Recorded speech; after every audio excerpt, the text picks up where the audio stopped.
गीता की जय। श्रील प्रभुपाद की श्री गुरुभ्यो नमः। नमः ओं विष्णुपादाय कृष्णप्रस्थाय भूतले श्रीमती भक्तिवेदांत स्वामी नामिने नमस्ते सरस्वती देवे गौरवाणी प्रचारिणे निर्विशेष शून्यवादि पश्चात्यदेस्तारिणे। जय श्री कृष्ण चैतन्य प्रभु नित्यानंद श्री अद्वैत गदाधर श्रीवासादि गौरभक्तवृंद।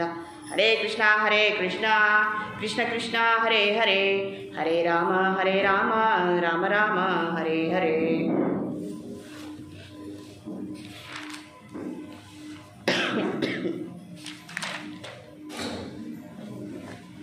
సో మనము ద్వితీయ అధ్యాయంలో 13 శ్లోకాల వరకు మనం చర్చించుకున్నాము. మన చర్చ కొనసాగుతూనే ఉన్నది.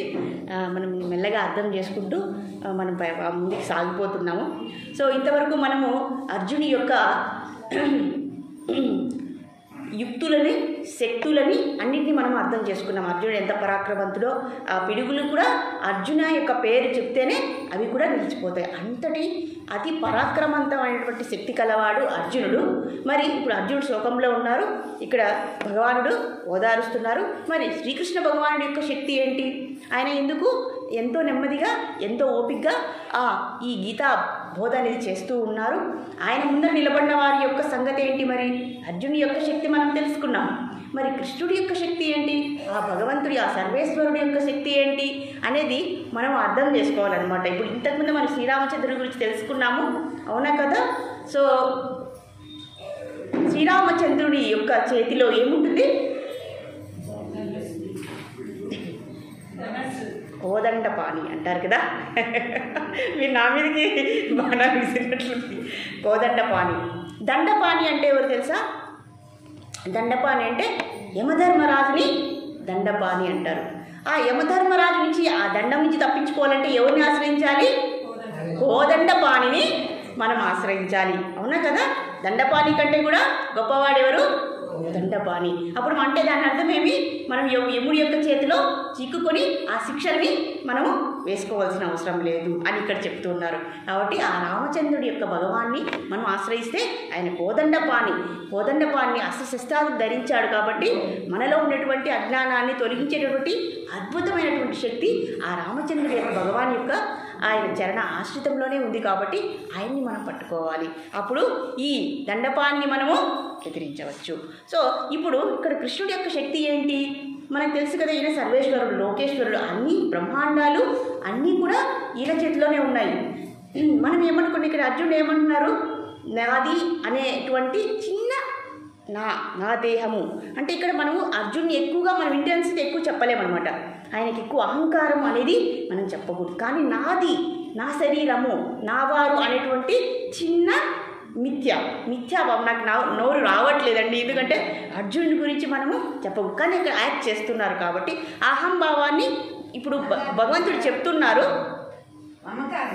మిథ్యా అహంకారం ఏమంటే నాది, నా శరీరం అనే ఎక్కువ ఆయన పాటు పడుతూ ఉన్నారు, అవునా కదా? శరీర ధర్మంతోనే ఎక్కువ ఆలోచిస్తున్నారు. దాన్ని మిథ్యా అహంకారం అంటారు. అర్జునుడికి ఎటువంటి దుర్గుణాలు లేవండి. కానీ ఇక్కడ ఆయన అర్థం చేసుకోవాల్సిన నా ఎదురుగా ఎవరు నిలబడి ఉన్నారు అనేదాన్ని ఇప్పుడు ఇంతవరకు ఎలా ఉంది చర్చ? స్నేహితుల్లాగా చర్చించుకున్నారు. ఆ తర్వాత ఈయన గురువు అయ్యారు. మరి గురువుని మించి ఎవరున్నారు? భగవంతుడు ఉన్నారు. ఆ భగవంతుడి యొక్క శక్తి ఏంటి? మనము శ్రీమద్ భాగవతంలోకి వెళ్తే ఎందుకు మనం ఇప్పుడు అర్థం చేసుకోవాలో చూడాలి. ఎందుకు అర్జునుడు ముందుగా వాదిస్తున్నారు? ఇక్కడ ప్రతి దగ్గర వాదిస్తున్నారు. సో ఇక్కడ మనం గతంలో వెళ్తే ముష్టికా శూర, చానూర మీరు కథలు వినింటారు. వాళ్ళు ఇద్దరు కూడా మల్ల యుద్ధ యోధులు అనమాట. వాళ్ళు ఇద్దరు అసురులు అనమాట. కంస మహారాజు దగ్గర ఉంటారు. అసలు కంస మహారాజు అని మీరు శ్రీమద్ భాగవతంలో వింటే ఆయన చాలా శక్తిపరుడు. ఆయన యొక్క శక్తిని ఒక క్లాస్ చెప్పుకోవచ్చు అనమాట. మనం అంత శక్తులు కలిగిన వాడు, అందరినీ ఓడించేసి ఉంటాడు అనమాట. కంస మహారాజు సామాన్యమైనడు కాదండి. ఆయన దగ్గర ఆయన అందరినీ ఓడించగా వాళ్ళు ఈయనకి అధీనం అయిపోయింటారు అనమాట. ఇలాంటి రాక్షసులు అందరూ కూడా ఈ ముష్టిగా శూర, చానూర అనేటువంటి ఇద్దరు రాక్షసులు వాళ్ళు మల్ల యుద్ధంలో, ముష్టి యుద్ధంలో అంటే కొట్టుకుంటారు కదండి. మనం రెజ్లింగ్ చూస్తాం కదా. రెజ్లింగ్ అంటే మనము ముష్టి యుద్ధం అంటారా దాన్ని? ముష్టి యుద్ధం అంటారా, మల్ల యుద్ధం అంటారా? ఒక కోర్టు ఉంటే దాంట్లో ఇద్దరు కొట్టుకుంటారు కదా, ఆ యుద్ధంలో ఆరితేరినవారు అనమాట. ఇక్కడ చూస్తే కంసుడు ఏం చేస్తారు, ఇంకా కృష్ణుడిని, బలరాముని ఇద్దరిని సంహరిద్దామని వాళ్ళిద్దరిని తీసుకొని వస్తారనమాట. తీసుకొచ్చిన తర్వాత ఈ ఇద్దరు రాక్షసులు భగవంతుడిని అంటే ఆయన దృష్టిలో భగవంతుడు కాదు కదండి, వీళ్ళిద్దరిని ఈజీగా చంపేయచ్చు. ఎందుకంటే వీళ్ళ యుద్ధంలో చాలా ఆరితేరిన వారు. మరి శ్రీకృష్ణ భగవాన్ని ఆ శ్రీకృష్ణుడిని చూస్తే ఆయన వయసు ఎంత, ఆయన ఉండే దేహాకారం ఎంత ఉంది, చాలా మృదువైన వాడు, సున్నితమైన వాడు, అతి సున్నితమైన శరీరాన్ని కలిగిన వారు ఎవరు అంటే కృష్ణుడు. ఇక్కడ చూస్తే వాళ్ళు ఎలా ఉంటారంటే కండలు తిరిగినటువంటి వీరులు అనమాట. ఈ ముష్టిక చానూర వీళ్ళని ఎలా సంహరిస్తాడు చూద్దామని వెంటనే వాళ్ళు వచ్చిన వెంటనే వీళ్ళిద్దరిని పంపిస్తారనమాట. వీళ్ళిద్దరిని సంహరించుకొని అంతకుముందు ఏం చేస్తారు, ఒక ఏనుగును పంపిస్తారు, కువలయ పీడ అనేటువంటి. ఆ ఏనుగు యొక్క శక్తి ఏంటి అంటే ఆ ఏనుగుకి 1000 ఏనుగుల శక్తి ఉంటుందన్నమాట. ఆ ఏనుగు యొక్క శక్తి = 1000 ఏనుగుల శక్తి కలిస్తే ఆ ఏనుగు వస్తుంది అనమాట. ముందు ఏనుగుని పంపిస్తారన్నమాట, కువలయ పీడని. ఏం చేస్తాడు కృష్ణుడు, ఆ కొండపైన ఎక్కి ఏం చేస్తారు, దానికి దంతం ఉంటుంది కదండి, ఆ దంతాన్ని తీసుకొని విసిరి కొడతాడనమాట కొండపైకి. ఎప్పుడైతే విసిరి కొడతారో ఆ ఏనుగు, ఆ కువలయ పీడ అనేటువంటి మహాశక్తిమైనటువంటి ఆ గజము కూడా ఏమవుతుంది, చనిపోతుంది. అప్పుడు వెంటనే ఏం చేస్తారు, ఆ 2 యొక్క కొమ్ముల్ని తీసుకుంటారనమాట. ఒకరు కృష్ణుడు ఒకరు తీసుకుంటారు, బలరాముడు ఒకరు తీసుకుంటారు, తీసుకొని వస్తారనమాట. ఇంకెవరిని సంబంధించాలి, ఇక్కడ కోర్టులో రెడీగా ఉన్నారనమాట. ఎవరు, ముష్టిక చానూర. ఈ ఇద్దరు వెయిట్ చేస్తున్నా, రండి ఇద్దరు రండి, మీకోసమే మేము ఇక్కడ వెయిట్ చేస్తున్నాం. చాలా ఉత్సాహంగా అందరూ అందరూ ఆశ్చర్యంగా చూస్తున్నారు. వీళ్ళు చూస్తే అతి సున్నితమైన కుమారులు, వీళ్ళు చూస్తే అయ్యో కృష్ణ బలరాములకి ఏమైపోతుందని అందరూ కంగారు పడ్డారండి. ఇక్కడ ఏం చేశారు, ఒకరు ఈ చానూరాన్ని కృష్ణుడు తీసుకున్నాడు, ముష్టికాసురుని బలరాముడు తీసుకున్నాడు అనమాట. ఒక ఇద్దరు పట్టుకొని ఒక్క ఏడుతో ఆ దంతాన్ని తీసుకొని వాళ్ళని సంహరించేశారు. ఇవన్నీ చూస్తూనే ఉన్నారు. ఎవరు చూస్తున్నారు, ఏనుగు అయిపోయింది, ఇక్కడ ఇద్దరు అసురులు మల్లవీరులు కూడా అయిపోయారు. ఇవన్నీ ఎవరు చూస్తున్నారు, కంస మహారాజు వీక్షిస్తూ ఉన్నారనమాట. ఏంటి ఇంత ఈజీగా చంపేస్తున్నారా, ఇంతవరకు ఆయన కంసుడు అండి, మన దేవుణ్ణి ఒక్క క్షణమైనా మర్చిపోతామేమో, ఒక 10 నిమిషాలైనా మర్చిపోతాం. కానీ ఈ కంస మహారాజు మాత్రము ఎంతసేపుడు ఆ భగవంతుడి యొక్క శ్రీముఖార విందాన్ని ఎప్పుడు కృష్ణ కృష్ణ కృష్ణ అంటూనే ఉంటాడనమాట. ఎప్పుడు కూడా ఆయన మొహాన్ని గుర్తు చేసుకుంటూ ఉంటాడు. ఇది కూడా భక్తిని,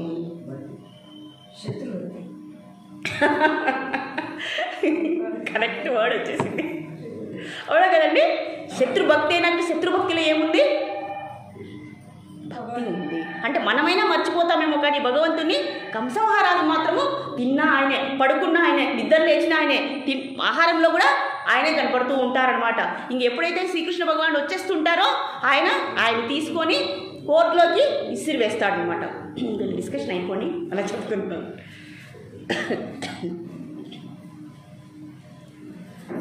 సో ఎప్పుడైతే ఇవన్నీ వీక్షించారో ఇప్పుడు కంసుడు ఏమి యుద్ధం చేయడండి. ఇక్కడ ఎప్పుడైతే ఇది చూస్తుంటారో ఆ శక్తిని చూసి ఆయన ఎప్పుడైనా సరే ఒక శోకం అనేది మనకు ఆవహించిందంటే, భయం అనేది మనకు వచ్చిందంటే ఏమవుతుంది, మన శక్తి అంతా క్షీణించిపోతుంది. వెంటనే ఏం చేశారు, ఆ కంస మహారాజుని ఒక చేత్తో పట్టుకొని కోర్టులోకి విసిరివేశాడనమాట. ఎవరు, కృష్ణుడు. ఎప్పుడైతే విసిరివేశాడో ఇంకేముంది, రావడము, ఆయన గొంతు పట్టుకొని ఒక్కసారిగా ఎలా చేశాడు, ఎడమ చేత్తో జుట్టు పట్టుకొని కుడి చేత్తో ఒకే ఒక గుద్దుతో చంపేశాడు. ఎందుకంటే ఇక్కడ ఎందుకు ఎడమ చేత్తో పట్టుకున్నాడు అంటే దానికి కూడా ఒక అంతర్భావం ఉంది. ఎప్పుడైతే దేవకీదేవిని కంస మహారాజు ఎడమ చేత్తో జుట్టు పట్టుకున్నారో అలా చేశారు కదా నీ కర్మ, ఇక్కడ కూడా భగవంతుడు ఏం చేస్తున్నాడు, దాన్ని చెల్లిస్తున్నాడు. అంటే మీరు ఏం చేస్తే ఆ విధంగా నేను ప్రతిస్పందిస్తాను. కాబట్టి ఈయన కూడా ఎడమ చేత్తో జుట్టు పట్టుకొని కుడి చేత్తో ఒక గుద్దుతోనే కంస మహారాజు మరణించి ముక్తిని పొందారు. ఇది చూడండి, ఇది ఇక్కడ ఆయన యొక్క శక్తిని మనం చూస్తున్నాం. అలాగే కాలేయుడు గురించి మీకు తెలుసు కదా, నీ కాలేయ లీల. కాలేయ యొక్క గుణం ఏంటంటే అసూయ, కోపం. ఈ 2 లక్షణాలు ఉన్నాయన్నమాట. అసూయ అంటే ఏంటండి, మనం పక్కవాడిని చూస్తే మనకు సరిపోము, ఓర్చుకోలేము, వాళ్ళ మీద మనము ద్వేషం పెంచుకుంటాము, కసి పెంచుకుంటాము, అవునా కదండి. ఇది కూడా దుర్గుణము. ఈ ఇతని యొక్క పరిస్థితి ఏమైంది, మరి కోపం అనమాట. ఎవరికి, కాలేయుడు అంటే ఆయనకి 1000 పడగలు ఉంటాయి, ఇంకా ఎక్కువే ఉంటాయన్నమాట కాలేయుడు. ఎప్పుడైతే ఆయన యమునా నదికి వచ్చేస్తారో ఆయన కక్కేటటువంటి విషం వల్ల కొన్ని కిలోమీటర్ల వరకు ఆ వృక్షాలు, పక్షులు, జంతువులు అన్నీ కూడా చనిపోతూ ఉంటాయన్నమాట. ఎప్పుడైతే ఈ గోపబాలులందరూ వచ్చి అక్కడ నీరు తాగుతారో, ఈ జంతువులన్నీ, ఆవులు, దూడలు అవన్నీ నీరు తాగుతా అందరూ మరణిస్తారనమాట. ఆ విషం ఎలా కక్కుతుంటుందంటే ఆ వేడికి, ఆ సెగకి, ఆ విషానికి అందరూ మరణిస్తూ ఉంటారు.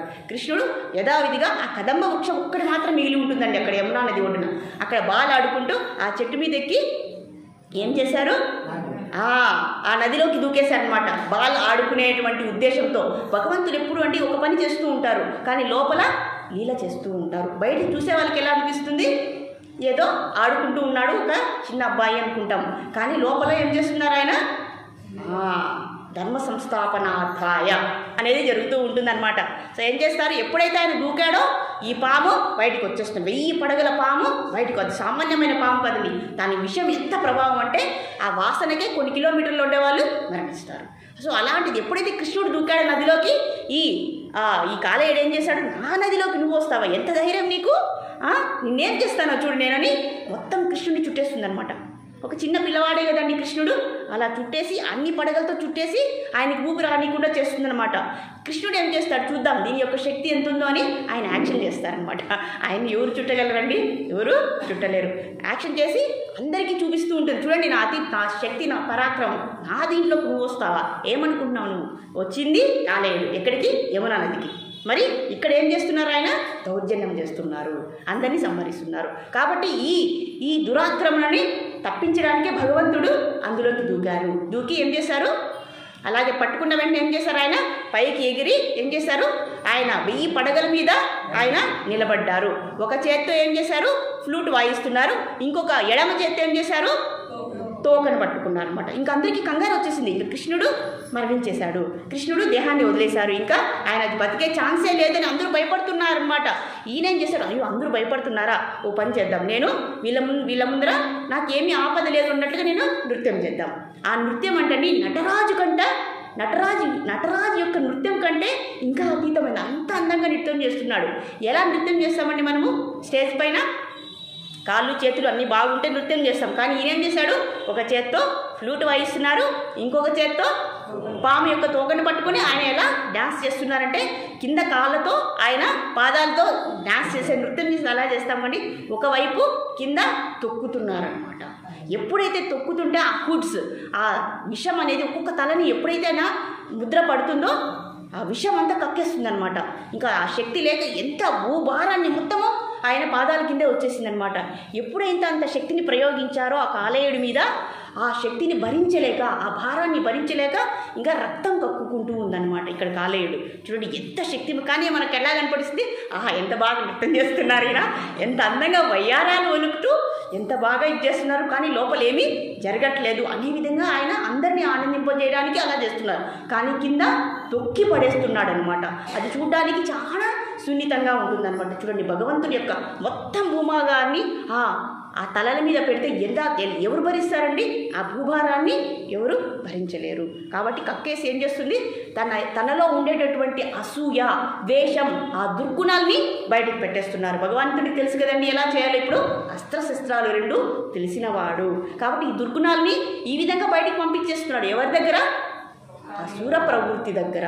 ఇక్కడ ఎవరు, అసురుడు అంటే అసుర అంటేమి, సుర కానటువంటి వాడు, దుర్గుణాలను కలిగిన వాడిని అసురుడు అంటారు. కాబట్టి ఏం చేయాలి, మనం దుర్గుణాలని మనమే ఈ జ్ఞానంతో బయటకు పంపించేయాలి, లేదంటే ఇలా చేయవలసి వస్తుంది. ఎవరైతే ఈ భూమండలం మీద, ఈ భూప్రపంచం మీద నాదే నాకు కావాలి, అంతా నాకే కావాలి, నేనే దౌర్జన్యం చేస్తా అనే అక్రమాలను ఎవరైతే చేస్తారో వాళ్ళని సంహరించడానికే భగవంతుడు అవతారాన్ని తీసుకొని ఎంతోమంది రాక్షసుల్ని ఇలా ఆయన సంహరించారు. కాబట్టి కాలేయుడి యొక్క గుణం ఏంటంటే అసూయ. చూడండి అసూయ అనేది ఎంత పని చేస్తుందో, మళ్ళీ ఏమైంది, తనలో ఉండేటువంటి అహంకారం, కోపము, అసూయ అన్నీ తగ్గిపోయి ఏం చేసింది, శరణాగతి పొందింది. అప్పుడు ఆయన ఆ కాలేయుడి యొక్క భార్యలు, కాలేయ పత్ని ఆ ప్రార్థనలే ఉన్నాయండి, ఆ కాలేయుడి యొక్క భార్యలు వచ్చి వేడుకున్నాయంట, ఓ భగవంతుడా, ఓ దేవాది దేవుడా, ఇంతటితో ఆపేయము, మాకు పతిభిక్షను ప్రసాదించండి, ఆయన తెలియక మీ మీద అపరాధం చేస్తున్నాడు, దయచేసి చూడండి. ఈ నాగపత్నిలు చాలా మంచి భక్తులండి. ఇప్పుడు చూడండి, ఒక అసురుడు అయినప్పటికీ కూడా వాళ్ళ యొక్క సాన్నిధ్యంలో ఎవరున్నారు, కాలేయుడి యొక్క భార్యలు మంచి భక్తులు. మన ఇంట్లో ఒక్కరు భక్తి చేసినా కూడా అందరికీ కూడా అది సహాయం అవుతుంది అని ఇక్కడ అది కూడా చెప్తూ ఉన్నారనమాట. ఈ లీలలో ఎన్నో అంతర్భావాలు అనేవి ఉంటాయన్నమాట మనకి. సో కాబట్టి ఎప్పుడైతే నాగపత్నులు ఆ భగవంతుని దేవాదేవుని ప్రార్థిస్తారో అప్పుడు ఆయన క్షమించి ఇంకా నువ్వేం చేస్తావు, ఈ నదిని వదిలేసి, యమునా నదిని వదిలేసి నువ్వు తిరిగి నీ ప్రదేశానికి వెళ్ళిపో. మరి ఇక్కడ ఎందుకు కాలేయుడు వచ్చింటారంటే తన పైన ఉండేటువంటి ఎప్పుడైతే గరుడ తెలుసు కదండి, గరుడ వార్నింగ్ ఇచ్చింటారనమాట. గరుడ నువ్వు ఇక్కడికి రాకూడదు, నువ్వు వస్తే నేను తినేస్తా. కాబట్టి ఈ కాలేయుడు పారిపోయి ఉంటాడు. కానీ మళ్ళీ ఏం చెప్తాడు భగవంతుడు, తిరిగి నువ్వు వెనక్కి వెళ్ళిపో అంటే అప్పుడు గరుడనని సంహరిస్తాడు. నేను ఎలా వెళ్ళాలి అంటే ఎప్పుడైతే భగవంతుడి యొక్క పాద చిహ్నాలు ఆ తల మీద మన శిరస్సు మీద ఉంటే ఎవ్వరూ ఏమీ చేయలేరు. గరుడ అంటే ఎవరండి, స్వయంగా శ్రీమన్నారాయణుడి యొక్క వాహనం. కాబట్టి ఇప్పుడు ఆ గరుడ కూడా ఏమి చేయలేడు. చూడండి ఇక్కడ ఏమైంది చూస్తారు కదా, ఎన్ని విషయాలు ఉన్నాయండి ఈ లీలలో, ఎన్ని అర్థం చేసుకోవాలి. కాబట్టి మనలో ఉన్నటువంటి దుర్గుణాన్ని మనము అస్త్రశస్త్రాల ద్వారా కాకుండా, ఎందుకంటే భగవంతుడికి అన్ని యుక్తులు ఉన్నాయి, అన్ని శక్తులు ఉన్నాయి, కానీ ఇక్కడ చాలా ఓపికగా ఆయన చెప్తూ ఉన్నారు. కాబట్టి భగవంతుని యొక్క శక్తిని మనం ఎరిగి మనము ఏం చేయాలి, ఈ జ్ఞానాన్ని అర్థం చేసుకుని సున్నితంగా మనము ఈ దుర్గుణాలని మన హృదయ శుద్ధీకరణ చేసుకోవాలి అని చెప్పడానికే ఈ లీలని మనం చెప్పవలసి వస్తుంది. కాబట్టి ఇక్కడ చెప్తున్నారు, ముష్టికాచూర చానూర మల్ల మల్ల విశారద మధుసూదన ముష్టికాశూర చానూర వల్ల మల్ల విశారద కువలయ పీడ మర్దన కళింగ నర్తన గోకుల రక్షణ సకల సురక్షణ దేవ మర్దన కళింగ నర్తన గోకుల రక్షణ సకల సులక్షణ దేవ శిష్ట జనపాల సంకల్ప కల్ప కల్ప శతకోటి అసమ పరాభవ శిష్ట జనపాల సంకల్ప కల్ప కల్ప శతకోటి అసమ పరాభవ వీర మునిజన విచార మదన సుకుమార దైత్య సంహార దేవాది ధీర మునిజన విహార మదన సుకుమార దైత్య సంహార దేవ మదన మదన రతి సాహస సాహస వ్రజ యువతి జనమానస పూజిత మధుర మధుర రసి సాహస సాహస వ్రజ యువతి జనమానస పూజిత స్వాగతం కృష్ణ శరణాగతం కృష్ణ ఇహ స్వాగతం కృష్ణ శరణాగతం కృష్ణ. ఇక్కడ ఎవరండి, కాలేయుడు శరణాగతి పొందాడు, కాలేయ పత్నిలు శరణాగతి పొందారు, ఇక్కడ అర్జునుడు శరణాగతి పొందారు. మనము శరణాగతి పొందుతున్నామా? ఇక్కడ చూడండి, దైత్య సంహార దేవ అంటున్నాడండి. ఆ దైత్యులను సంహరించడానికే భగవంతుడు వచ్చారు. కాబట్టి అలాంటి అసుర ప్రవృత్తి మనలో ఉందా అనేది ప్రతి నిత్యము చెక్ చేసుకోవాలి. ఎందుకంటే భగవంతునికి ఈ ఛాన్స్ మనం ఇవ్వకూడదు. కాబట్టి జ్ఞానంతోనే మనము హృదయ శుద్ధీకరణ చేసుకోవాలి. ఎదుటివారు ఎలా ఉన్నా కూడా మనం ఆత్మ పరిశీలన చేసుకోవాలి, ఇంట్రోస్పెక్షన్ చేసుకోవాలి నిత్యము, ప్రతి నిత్యం. ఎందుకంటే ఎవరి ఆత్మను వాళ్ళు ఉద్ధరించుకోవాలనేటువంటి పరమార్థాన్ని ఇక్కడ అర్జునుడికి బోధిస్తూ ఉన్నాడనమాట. అర్జునుడి ద్వారా మనకు బోధిస్తూ ఉన్నారని చెప్పడానికి మనం ఈ లీలను ఉపయోగించుకుంటూ ఉన్నామన్నమాట. సో అలాగే ఎప్పుడైతే మనము ఈ 14వ శ్లోకంలోకి మనం ముందుకు వెళ్దాము, ఈ 14వ శ్లోకంలో ఏం చెప్తున్నారు భగవానుడు?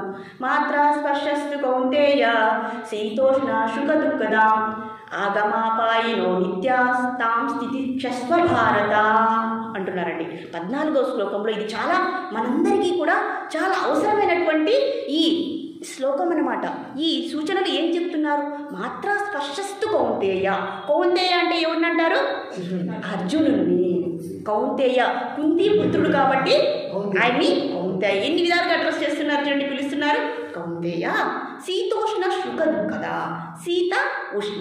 శీత అంటేమి శీతలము, ఉష్ణము అంటే చలి వేడి, కష్టము సుఖము అని చెప్తున్నారు. అంటే ఈ భౌతిక ప్రపంచంలో ఈ శరీరం ఉన్నంత వరకు కష్టము సుఖము వస్తుంది. ఎలా? శీతాకాలంలో చలి లేదండి, ఎండాకాలంలో ఎండ. అలాగే కష్ట సుఖాలు కూడా వస్తూనే ఉంటాయి. ఎప్పటికి దేనికి వస్తాయి? ఎవరికి వస్తాయి?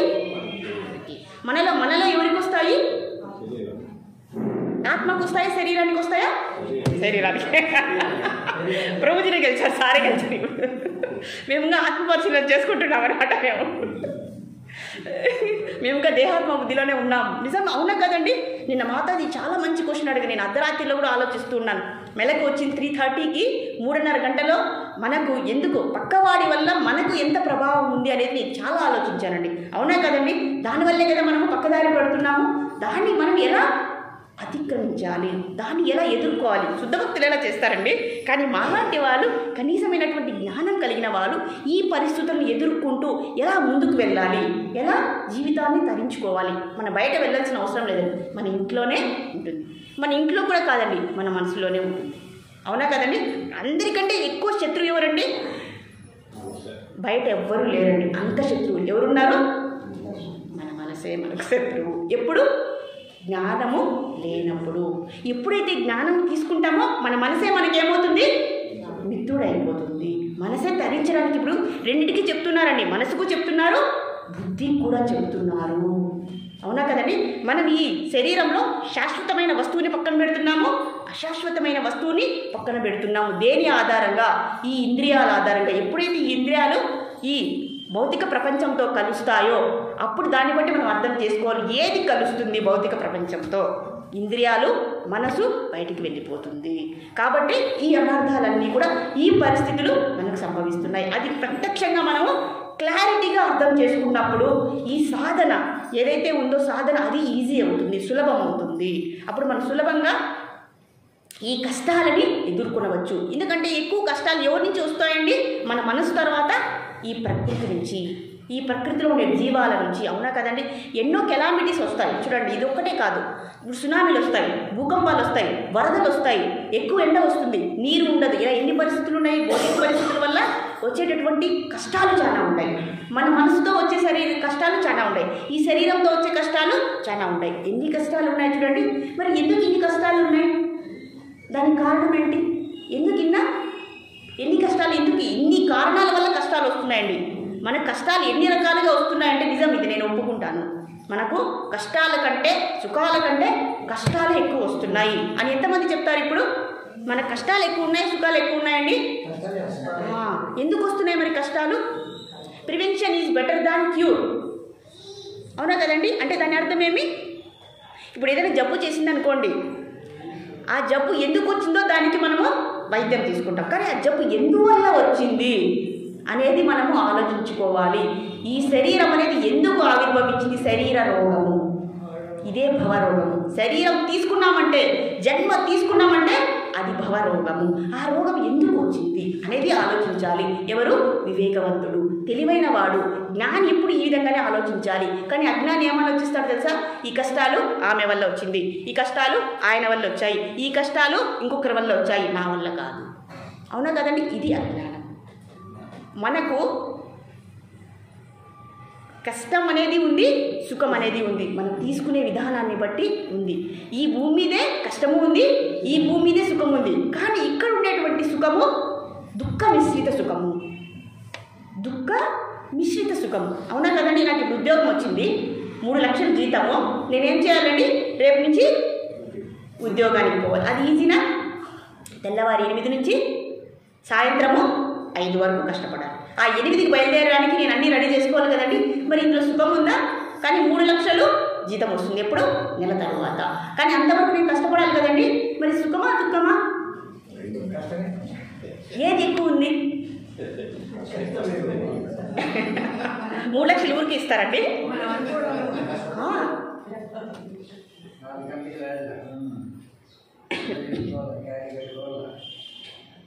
మనకు అనిపించేది శరీర ధర్మంతో మనకు ఏమనిపిస్తుంది?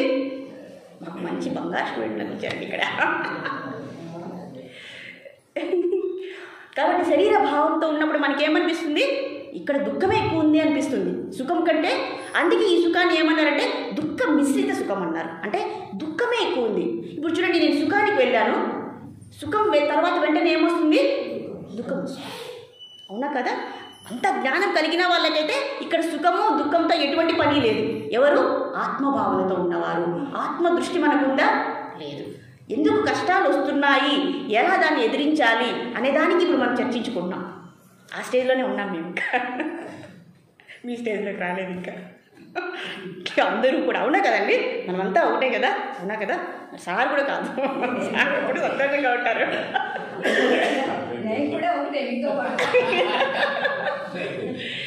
మీ జ్ఞానం అనేది బయట వచ్చేస్తుంది కాబట్టి దాన్ని బట్టి నాకు అర్థమవుతుంది. దాన్ని బట్టే వాళ్ళకు పరిస్థితులు అనేటివి అనుకూలిస్తాయి. భక్తి చేయాలని, సాధన చేయాలని ఎక్కువ ప్రయత్నించిన వారికి భగవంతుడు కూడా ఆ పరిస్థితుల్ని సమకూరుస్తాడు. కానీ మనలాంటి వాళ్లకు భక్తి చేద్దామంటే అప్పుడే ఏదో ఒక పెళ్ళి వస్తుంది, ఏదో ఒక కార్యం వస్తుంది, ఏదో విధంగా పక్కకు వెళ్ళిపోతున్నాం. కానీ ఎవరైతే సిన్సియర్గా గట్టిగా ప్రయత్నిస్తారో వాళ్ళు సాధించగలరు. కానీ మేము రాలేము, అక్కడ పెళ్ళి అట్రాక్ట్. కాబట్టి కష్టాలకు కారణం ఏంటి అంటే ఈ భూమి మీద కష్టాలే ఉంటాయి. ఎప్పటి వరకు? జ్ఞానం తెలిసినంత వరకు, ఆత్మభావనలోకి రానంత వరకు, శరీర భావంలో ఉన్నంత వరకు ఇక్కడ కష్టాలే ఉంటాయి. మరి ఆత్మభావన లేదా జ్ఞానం తెలిసిన వారికి ఈ భూలోకం కూడా మోక్షమే. మోక్షం ఎక్కడా లేదండి, మనలోనే ఉంది. అలాగే మోక్షం ఉంది మనకు. మోక్షము లేదా కైవల్యాన్ని మళ్ళీ సపరేట్గా పొందాల్సిన అవసరం లేదు. భగవంతుని ఇంకా మనం పొందాల్సిన అవసరం లేదు. భగవంతుని లోపలే ఉన్నారు. కానీ మనం గుర్తించడం లేదు. ఎందుకు గుర్తించడం లేదంటే అటువంటి జ్ఞానము లేదు. భగవంతుడు ఎక్కడున్నాడండి? ఇందుకలడండు అందు సందేహము వలదు, చక్రి సర్వోపగతుండు, ఎందెందు వెతికి చూచినా అందందే కలడు. మరి ఇక్కడ ఉన్నాడా లేదా? చక్రి ఉన్నాడా లేదా? ఉన్నాడని ఊరికే చెప్పేసుకుంటున్నాము. మరి బయటకు వెళ్ళిన తర్వాత అనుకుంటామా అయ్యో ఇక్కడ భగవంతుడు ఉన్నాడు అనేటువంటి ఆ స్పృహ ఎవరికైనా ఉందా అండి? మీకు ఉంటుంది, మాకు లేదు. అవునా కదండి? అన్ని పరిస్థితుల్లో దీన్ని అన్వయిస్తున్నామా? మీరు అనుకుంటారు ఇక్కడే దేవుడు ఉన్నాడు, ఇక్కడే భగవంతుడు ఉన్నాడు, నేను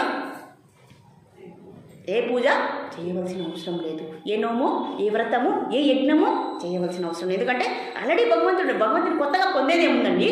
కొత్తగా పొందేదేముంది, చెందేదేముంది కదా? ఇవన్నీ అర్థమవుతున్నాయి కదా, మనకు అర్థమవుతున్నాయి కదా. కాబట్టి కష్టాల కారణం ఏంటనేది మనము prevention is better than cure. ఆ జబ్బు యొక్క కారణం ఏంటి మనం కనుక్కుంటున్నాం, పరిశోధిస్తున్నాం అనమాట, వెతుకుతున్నాము. ఎందుకు కష్టం అనేది ఏంటి, కష్టం ఎందుకు వస్తుంది, దానికి నివారణ ఉపాయం ఏంటి. కాబట్టి మనం ఏం చేయాలి? ఈ జన్మ, ఈ శరీరము వెళ్ళకముందే ఈ జ్ఞానాన్ని మనం తీసుకోవాలి. అప్పుడు ఏ లోకంలో ఉన్నా కూడా ఏమంటారు? ఆ మోక్షం ఎక్కడ ఉంది? నా పాతాలే, నా భూతలే, నా స్వర్గంలో లేదు, పాతాళంలో లేదు, భూమి మీద లేదు. ఎక్కడుంది? ఆత్మలోనే ఉంది, మనలోనే ఉంది. కానీ నిగూఢంగా ఉంది. కానీ ఈ అజ్ఞానం అనేది, ఈ అజ్ఞానం అంటే ఏంటి? అజ్ఞానం అనేస్తున్నాం. ఏంటి అజ్ఞానం అంటే? ఏంటో జ్ఞానం లేకపోవడమే ఆ తెలివి, ఆ ఆలోచన, ఆ విషయాలు మనకు తెలియదు. కాబట్టి ఇక్కడ భగవంతుడు మనకు నేర్పిస్తున్నారు జ్ఞానం అంటే ఏంటి, అజ్ఞాని అంటే. జ్ఞానికి ఎప్పుడు కష్టాలు ఉండవండి. కష్టాలు ఉండవు అంటే ఏంటి? కష్టాలు ఉంటాయి, సుఖాలు ఉంటాయి. కానీ జ్ఞాని రెండింటినీ తీసుకోడు. ఎందుకంటే ఆయన ఆత్మస్వరూపము. ఆత్మ ఇప్పుడు కూడా ఈ శరీరానికి సాక్షిభూతంగా ఉంటుంది, చూస్తూ ఉంటుందండి. ఆ లైట్ లాగా ప్రకాశిస్తూ ఉంటుంది. ఏమీ తీసుకోదు. మనం నవ్వినా నవ్వదు, ఏడ్చినా ఏడ్చదు, ఏ మాట మాట్లాడినా తిరిగి మాట్లాడు. కానీ ఏది ఇక్కడ పనిచేస్తుందంటే మొత్తం శరీరమే పనిచేస్తూ ఉంటుంది, ఈ ఇంద్రియాలే పనిచేస్తుంటాయి. ఇదే దానికి కారణం అనేది మనం బాగా అర్థం చేసుకోవాలి అనేది ఇక్కడ చెప్తున్నారు. ఎప్పుడైతే ఈ భావనలోకి మనం వస్తే తప్ప మనము అర్థం చేసుకోలేము, తరించలేము. ఈ దుఃఖం అనేది పోదు, ఈ శోకం అనేది పోదు. ఇది మనం ప్రయత్నిస్తేనే, ఈ జ్ఞానం తీసుకొని సాధన చేస్తే తప్ప శోకం అనేది పోదు. అవునా కదండి? మనం దేనికోసం ఇప్పుడు ప్రయత్నిస్తున్నాము? శోకరాహిత్యము, దుఃఖరాహిత్యము, బాధ లేకుండా చేసుకోవడానికి 1 రూపాయి ఖర్చు లేకుండా, 1 పైసా ఖర్చు లేకుండా మనం ఏం చేయాలి? ఇప్పుడు ఏం చేస్తున్నాము? బాధలని పోగొట్టుకుంటున్నాము. ఇక్కడ బయట ఎక్కడైనా బోర్డు పెట్టామనుకోండి, నేను ఇప్పుడు అయ్యా ఇక్కడికి వచ్చిన వారికి, సంప్రదించిన వారికి మీ యొక్క బాధలన్నింటినీ శాశ్వతంగా పోగొట్టగలను అనే ఒక కన్సల్టెన్సీ పెట్టాను అనుకోండి, ఒక బోర్డు పెట్టాను అనుకోండి, ఒక కన్సల్టేషన్కి 5,000 రూపాయలు అని పెట్టాను అనుకోండి, అందరూ కూడా బాధలు తీరుతారు. అది తీరకపోతే అదే ఇక్కడ మనం ఏం చేస్తున్నాము? 1 పైసా ఖర్చు లేకుండా భగవంతుడు మనకు ఫ్రీగా అందిస్తున్నారు. కాబట్టి దాని యొక్క విలువని మనం తెలుసుకోవాలి, సులభంగా అర్థం చేసుకోవచ్చు. కాకపోతే సాధన అనేది దీనికి అవసరం అని ఇక్కడ చెప్తూ ఉన్నారు. కాబట్టి మాత్రా స్పర్శ కౌంతేయ శీతోష్ణ సుఖ దుఃఖద ఆగమాపాయినో నిత్యాస్. ఆగమాపాయినో అంటే కష్టాలు అనేది వచ్చిపోతూ ఉంటాయి. ఎవరిలాగా? చుట్టాలలాగా, బంధువులలాగా. బంధువులు ఏం చేస్తారంటే మన ఇంటికి వస్తే ఏం చేస్తారు? భోంచేస్తారు. అయితే మేమందరూ వచ్చేస్తాం మీ ఇంటికి. బంధువులు ఏం చేస్తారండి? వస్తారు మరి వెళ్ళి. అంటే మనకి ఇష్టమైన బంధువులు వచ్చారనుకోండి, అబ్బా ఎన్నో రకాల నైవేద్యాలు చేసి పెడతాం. అదే మనకు కష్టమైన వాళ్ళు వచ్చారనుకోండి, ఏం చేస్తాము? వీళ్ళు ఎప్పుడెప్పుడు రా. మాతాజీ ఎంత దయగలవాళ్ళు చూడండి. ఇష్టమైన వాళ్ళు రాకపోయినా, ఇష్టమైన వాళ్ళు కాకపోయినా కాఫీ అన్నా ఇస్తాం. అతిథి దేవో భవ అనేటువంటి నియమాన్ని ఇక్కడ మనం, అదే అండి సనాతన ధర్మం, అదే మన యొక్క సంప్రదాయం. ఎంత బాగా మంచివారు చూడండి, ఎంత మంచి మనసో అలానే ఉండాలండి. కాబట్టి ఈ కష్టాలు అనేది చుట్టాలలాగా వచ్చిపోతూ ఉంటాయి. కాబట్టి దాన్ని మనం పట్టుకోవాల్సిన అవసరం లేదు. కష్టం వచ్చినప్పుడు కుంగిపోకూడదు. అది చాలా ఈజీగా చెప్పేస్తున్నారు మాతాజీ మీరు. మీరుంటే పడుతుంది, నాకు కూడా వస్తాయి కదండి. అంటే మనం అందరూ వర్కౌట్ చేస్తున్నాం అనమాట, అందరూ కూడా సాధన చేస్తూ ఉన్నాం అనమాట ఇక్కడ. కాబట్టి కష్టం వచ్చినప్పుడు కుంగిపోకూడదు, అలాగే సుఖం వచ్చినప్పుడు పొంగిపోకూడదు. ఒకతనంట ఎవరో అంటండి, అతనికి అప్పు, అదేదో సినిమాలో చూశాను నేను, అప్పు తీరిపోతే ఆయన ఆ సంతోషం పట్టలేక చనిపోయాడు. సంతోషం వచ్చింది కదా, మరి ఎందుకు చనిపోయాడు? ఆ సంతోషాన్ని పట్టలేక శరీరాన్ని వదిలేశాడు. ఇది కూడా ఏమన్నా బాధేనండి? అప్పు తీర్చేశాడు, ఆ సంతోషం పట్టలేక చనిపోయాడు. అప్పు తీరకపోతే దుఃఖంలోకి వెళ్ళిపోతాడు, అప్పు తీరితే మళ్ళీ కూడా దుఃఖంలోకి. ఇదేంటండి? ఇదే అజ్ఞానము. కాబట్టి ఇక్కడ ఈ కష్ట నష్టాలు అనేవి వస్తూ పోతూ ఉంటాయి. అస్థిరము, అశాశ్వతం. మనం ఇక్కడ ఈ శరీరం ఇక్కడ ఉండే వరకు ఈ కష్ట నష్టాలు వస్తూనే ఉంటాయి. అస్థిరము, కానీ ఇది అశాశ్వతం. ఏది శాశ్వతం? ఈ ప్రపంచం శాశ్వతమా అశాశ్వతమా? ఇప్పుడు చెప్పండి, ఈ ప్రపంచం శాశ్వతమా అశాశ్వతం? మన హెడ్ మాస్టర్ గారు ప్రశ్న. అశాశ్వతమా? ఓకే, మీరు ఏ రకంగా చెప్పగలరు మీరు? అశాశ్వతం శాశ్వతం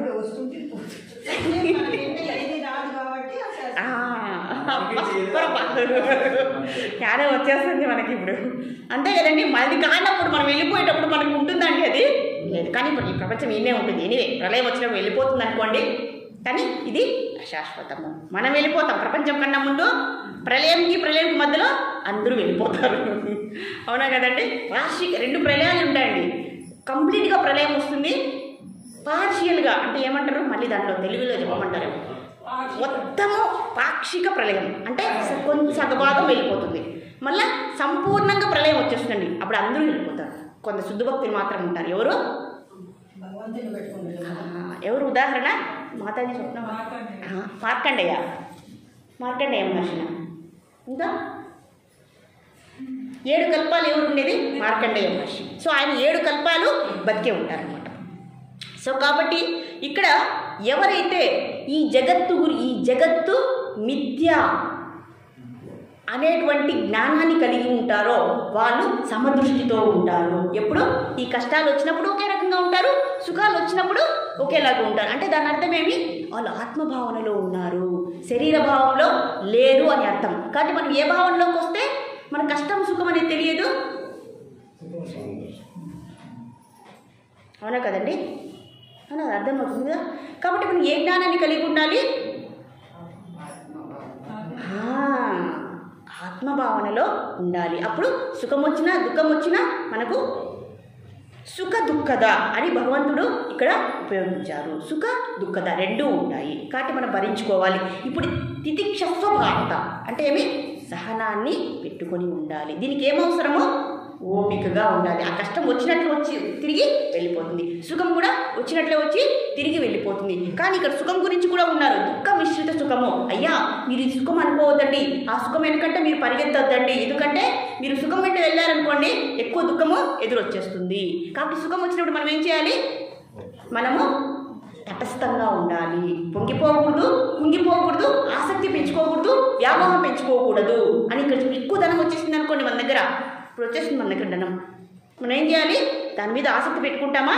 వెంటనే ఏం జరుగుతుందో మనకే తెలియదు, అది వస్తుంది తిరిగిపోతుంది. అవునా కదా? కాబట్టి ఈ పరిస్థితిని ఈ విధంగా మనము అర్థం చేసుకొని ఆ పరిస్థితిని మనం అలా ఎదుర్కొనాలి అని ఇక్కడ చెప్తున్నారు.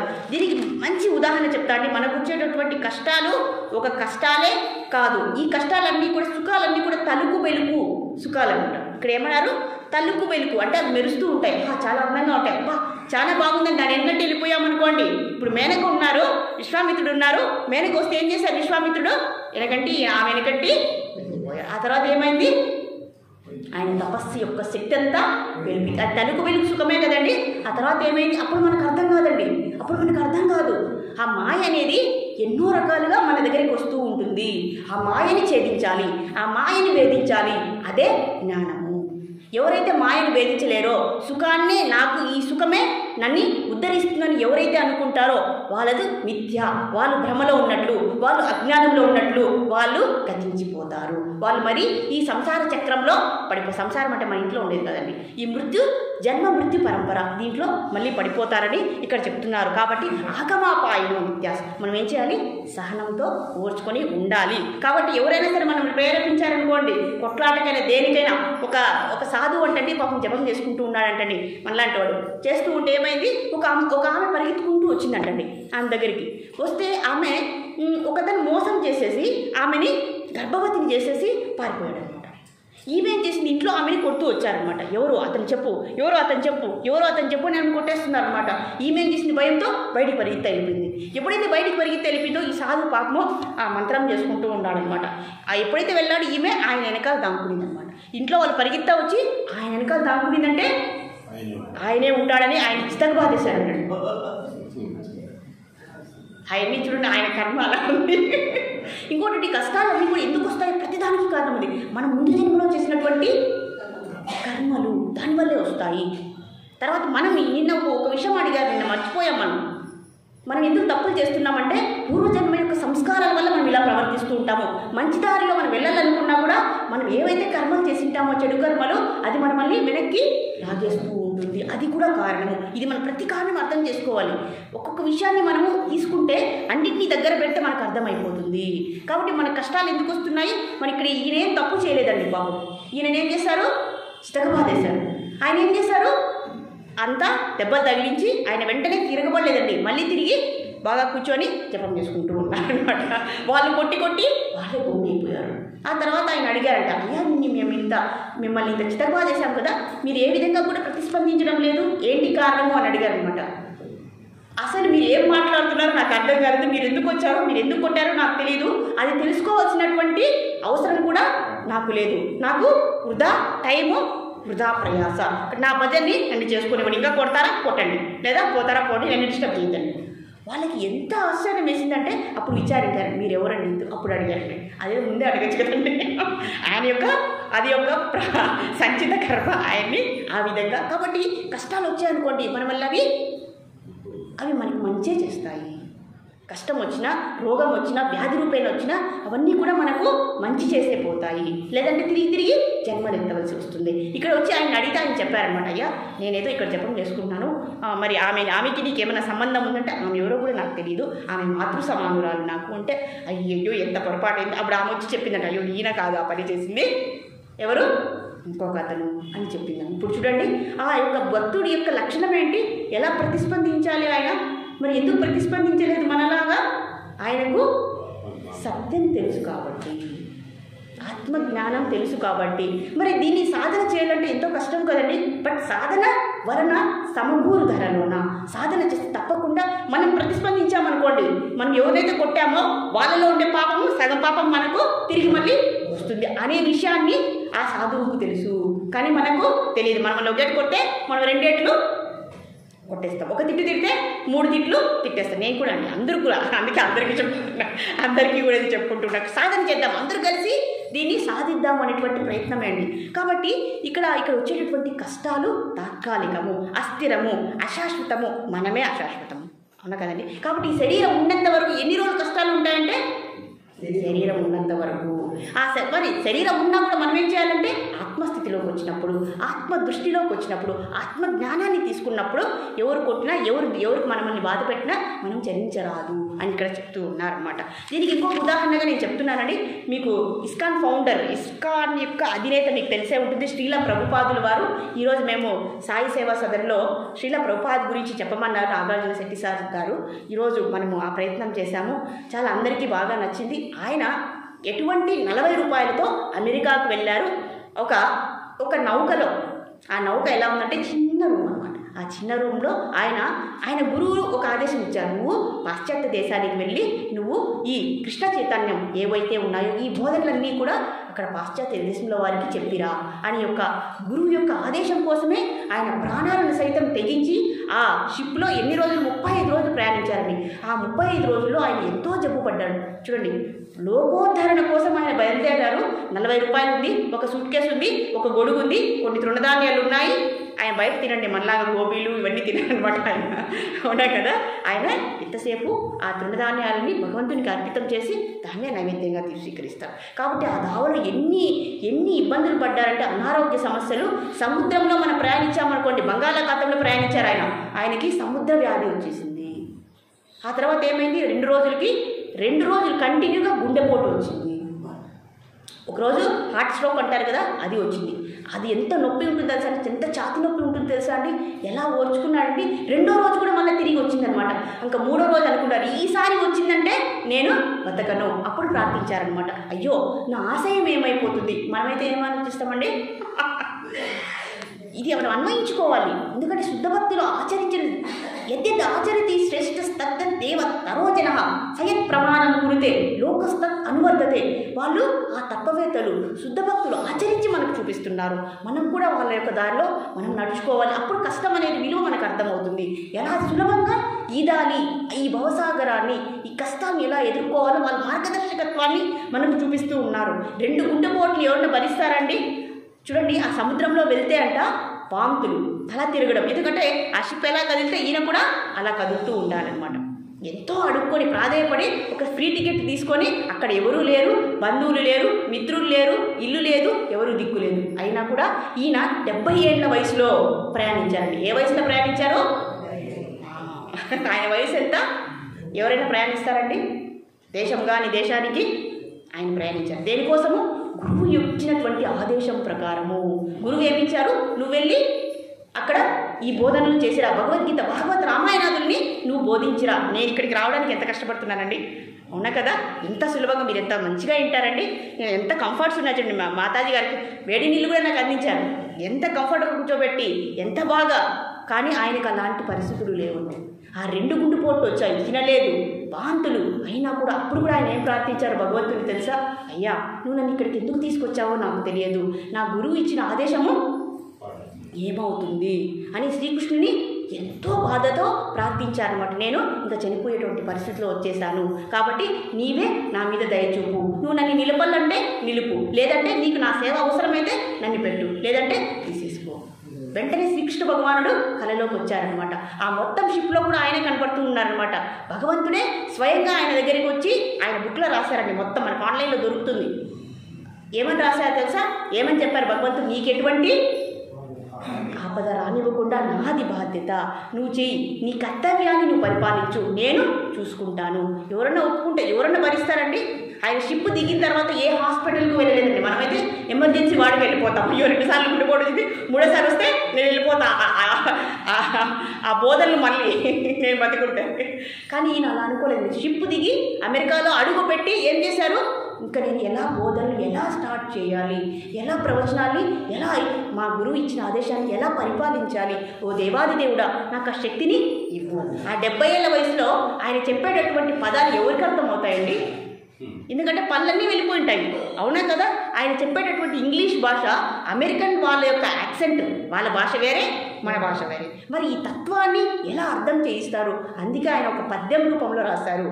జలదూత ప్రేయస్ అని అంటారు. ఆ బెంగాల్లో ఆయన రాశారు, ఓ దేవాది దేవా, ఈ నీచమైనటువంటి ఆత్మని నువ్వు ఎందుకు తీసుకొచ్చావయ్యా? ఆయన భాగవత ఎన్ని బుక్కులు రాశారు తెలుసా అండి?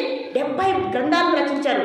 భగవద్గీత, భాగవత, రామాయణాదులు, ఇంకా చాలా గ్రంథాలు రాశారు. 87 భాషల్లో రాశారు. 87 భాషల్లో 12 సంవత్సరాల్లో ఆయన 14 సార్లు ఈ మొత్తం భూమండలాన్ని, ప్రపంచాన్ని చుట్టారు. 70 ఏళ్ళ పైన పడి. ఇది సాధ్యమా అండి ఒక మనిషికి? ఆయన చేసి చూపించారు. అది గురువు యొక్క ఆజ్ఞ. గురువు ఎప్పుడు కూడా మనకు ఒక సేవ ఇచ్చారనుకోండి, దానితో పాటు శక్తిని కూడా ప్రసాదిస్తారు. అవునా కదండి?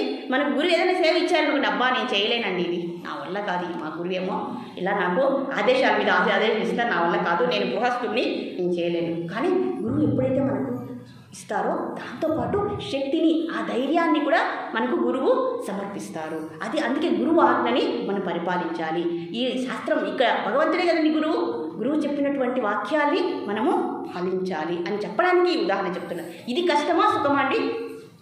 మన దాంతో పోలిస్తే తిరిగి ఆ హాస్ట్రోక్ వచ్చిన తర్వాత ఏ రోజు ఆయన సరిగ్గా తినలేదు, ఆహారం లేదు, ఆరోగ్యం బాగలేదు, వయసు లేదు, భాష సరిగ్గా రాదు. అంటే ఇంగ్లీష్ ఆయన బాగా వస్తుందండి, కానీ వాళ్ళు మాట్లాడేది వీళ్ళు మాట్లాడే దాంట్లో తేడా ఉందో. దేవా నేను చెప్పేటటువంటి ప్రవచనాలు, వాక్యాలు వాళ్ళకు అర్థమయ్యే విధంగా ఉండేటట్లు ఆ శక్తిని నాకు ప్రసాదించు. నేను అజ్ఞానిని, నాకు ఏ జ్ఞానం లేదు, నాకు భక్తి లేదు, నాకు ఏమీ తెలియదు, నేను దుష్టుడిని, నేను నిర్లీపుడిని, నాకు ఏమీ తెలియదు, నేను అసక్తుడిని, నా ఆరోగ్యం సరిగా లేదు అని దేవుణ్ణి అప్పుడేమన్నా ప్రార్థిస్తారండి? చూడండి, ప్రార్థనలు అనేటివి ఎంత గొప్పవండి. నిస్వార్థపరమైనటువంటి లోకోద్ధరణ చేసేటటువంటి ప్రార్థనలు ఎప్పటికీ ఫలిస్తాయని శ్రీల ప్రభుపాదులు మనకు నిరూపించి చూపించారండి. ఆ 12 సంవత్సరంలో ఆయన ఎన్ని 1977 సంవత్సరానికి 5,54,14,000 బుక్స్ని ప్రింట్ చేశారనమాట. ఆయన రాసినటువంటి గ్రంథాలన్నింటినీ కూడా ఒక విదేశంలో. వాళ్ళు ఎటువంటి వారో తెలుసా అండి? మీలాగా మంచివారు కాదండి. వాళ్ళు ఎంతసేపు వాళ్ళు తాగుడు, జూదము, మాంసము, అలాగే వ్యభిచారము ఇలా చేసే వాళ్ళకి ఆయన బోధించాలి. ఎంత కష్టం అది కుదురుతుందా అండి? ఎవరికి బోధించాలి? ఈ ప్రబోధం అంతా కూడా ఈ గీత భాగవతాదులు ఎవరికి బోధించాలి? అలాంటి డ్రగ్స్ తీసుకుంటారండి, వాళ్ళకి ఏమవుతుందో వాళ్ళకే తెలియదు, వాళ్ళు ఒక్కొక్కసారి చంపేని కూడా చంపేస్తారు. అలాంటి వారికి బోధించాలని ఎవరు చెప్పారు? ఆ గురువు మంచివాడా? ఎవరైనా ఇస్తారండి ఇలాంటి ఆదేశము? ఈ దగ్గర 40 రూపాయలతో వెళ్ళాడండి ఆయన. ఎన్ని రూపాయలతో వెళ్ళారు? ఒక కార్గో షిప్లో గూడ్స్ వెళ్తాయి కదండి, ఆ గూడ్స్లో ప్రయాణించి 35 రోజులు ఆ 40 రూపాయలతోనే. ఒక్కొక్కసారి అంటే ఒక సంవత్సరం చాలా కష్టపడ్డారండి. ఒక్కొక్కసారి ఆహారం లేక నడిచి వెళ్ళేవాడు, డబ్బులు లేక కళ్ళు తిరిగి కింద పడిపోయేవాడు. అందరూ లేపి ఆయనకు నీళ్ళు చల్లి తిరిగి పంపించాం. అప్పుడు కూడా ఆయన, నా శరీరం ఏమవుతుందో నాకు అనవసరం, నా జీవితం ఏమవుతుందో నాకు అనవసరం. అక్కడ టికెట్ ఇచ్చేవాళ్ళు కూడా చెప్పారు, అయ్యా నువ్వు ఉండేటువంటి వయసులో నీకు ఇది సాధ్యం కాదు, నీకు తగదు, ఆ చలిని నువ్వు తట్టుకోలేవు, ఆ పరిస్థితులు నువ్వు తట్టుకోలేవు. ఆ మనుషులు ఎలాంటి మనుషులు తెలుసా? వాళ్ళు రజోగుణానికి తమో గుణానికి ప్రతీకలు. అయినప్పుడు వాళ్ళని కూడా మార్చారు. 10,000 మంది శిష్యులకు ఆయన ఏం చేశారు? ఆయన దీక్షను ప్రసాదించారు. చూడండి, ఎంత లక్షల మంది ఫారినర్స్ వాళ్ళు భక్తులుగా తయారయ్యారు. ఆయన మన భారతదేశంలో కూడా ప్రవచనాలు స్టార్ట్ చేశారు, కానీ వినడానికి ఎవరికి ఆసక్తి లేదు. మరి వాళ్ళు చెడ్డవాళ్ళ, మనం చెడ్డవాళ్ళ? ఆ రజస్తమో గుణాల్లో ఎవరు అతీతమై ఉన్నారు? నాకు అనిపించింది వాళ్ళని. కానీ నిజంగా ఆలోచిస్తే ఏమనిపించింది? ఆయన విదేశానికి ఎందుకు వెళ్ళారు? స్వదేశంలో పని జరగలేదు కాబట్టి. ఎందుకంటే మనం విదేశీ సంస్కృతిని పాటిస్తున్నాం కాబట్టి అక్కడ మొదలు పెడితే దాన్ని చూసి ఇక్కడ నేర్చుకుంటారు అని ఇచ్చినటువంటి గురువు ఆదేశం అప్పుడు అర్థమైందనమాట.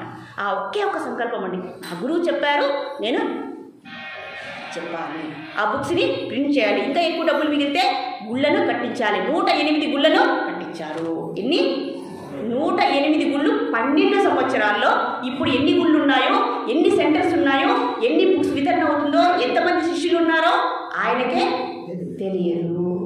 ఎన్నో సంస్కృత గురుకులాలు, ఈ వేద పాఠశాలలు, ఇలా ఎన్నో సంస్కృత కార్యక్రమాలు, అలాగే అక్షయ ఫౌండేషన్, ఈ ఎక్కడైతే ఇస్కాన్ టెంపుల్ ఉంటుందో అక్కడ ఒక 6-10 మైళ్ళ వరకు కూడా ఎవరు ఆకలితో బాధపడకూడదు అనేటువంటి సంకల్పంతో ఆయన ఆహారాన్ని కూడా సప్లై చేశారు. ఎలా సాధ్యమైందండి? మన కష్టంతో ఆయన కష్టంతో పోలిస్తుంది కష్టమా? చూడండి, కష్టాలు అనడానికి ఉదాహరణ చెప్పాలి కదండి. ఇది ఎక్కడో కథలో లేదు, ఇది జరిగినటువంటి ఒక ముసిలివాడు చెప్పాలంటే, అవునా కదండి? ఒక వృద్ధాప్యంలో ఉన్నవారు, వయోవృద్ధులు. ఆయన 80 సంవత్సరంలో మొత్తం 12 సంవత్సరాల్లో 14 సార్లు భూమండలాన్ని తిరిగారు. 14 సార్లు అంటే ప్రపంచాన్ని ప్రతి సంవత్సరం 2 సార్లు చుట్టేవారు. ఆసియా, ఆఫ్రికా, యూరప్, జర్మనీ అన్ని దేశాలను చుట్టి అన్ని చోట్ల భక్తుల్ని తయారు చేసి అన్ని చోట అందరినీ కూడా ఎందుకు వెళ్ళారండి ఆయన? అందరిలో కూడా మంచి లక్షణాలను పెంపొందించాలి, అందరూ తరించాలి. ఇదే అండి నా ఆదర్శం. చూడండి, ఆయన సాధిస్తే మనకున్న శక్తిలో ఎంత సాధించాలండి? నాకు ఎవరో కాదండి ఇన్స్పిరేషన్, ఆయనే నాకు ఇన్స్పిరేషన్. ఆయనే నేను శ్రీల ప్రభుపాదులు, కేసీ భక్తి వేదాంత శ్రీల ప్రభుపాదులు, ఆయన యొక్క గురువు శ్రీల భక్తి సిద్ధాంత సరస్వతి ఠాగూర్ మహారాజు. చూడండి ఎంత వేల మందిని, ఎన్ని ఊళ్ళని, ఎన్ని సెంటర్స్ని, ఎన్ని సేవా కార్యక్రమాన్ని ఆయన వాళ్ళ యొక్క కోరిక ఏంటి? అందరూ బాగుండాలి, అందరూ తరించాలి, అందరూ కూడా జన్మ మృత్యు జర వ్యాధి ఈ చక్రం నుంచి తప్పుకొని భగవద్ధామం చేరాలి అనేటువంటి సంకల్పంతో బయలుదేరారండి. ఆ గురువు ఆ శక్తిని ప్రసాదించారు. ఇంతకంటే కష్టం ఏదన్నా ఉంటుందండి? ఇప్పుడు చెప్పండి, కష్టమేది? మన జీవితాలు ఎంత సుఖంగా ఉన్నాయండి భగవంతుని యొక్క కృప వల్ల. దాన్ని ఆదర్శంగా మనం తీసుకొని ప్రతి ఒక్కరూ కూడా తరించాలని మనం తరించి అందరినీ తరింప చేయాలనేటువంటి సంకల్పం మనకు ఉండాలండి. దాన్నే భగవంతుడు ఇష్టపడతాడు. అందుకే నేను ఇక్కడ ఉన్నాను. నా ఉద్యోగాన్ని అన్నింటినీ వదిలి ఎందుకు ఇక్కడ ఉన్నానంటే గురుదేవులు ఆదేశించినటువంటి ఆయన ఇక్కడ లేరు, కానీ ఆయన ఎప్పుడు చెప్పారండి నేను చనిపోను.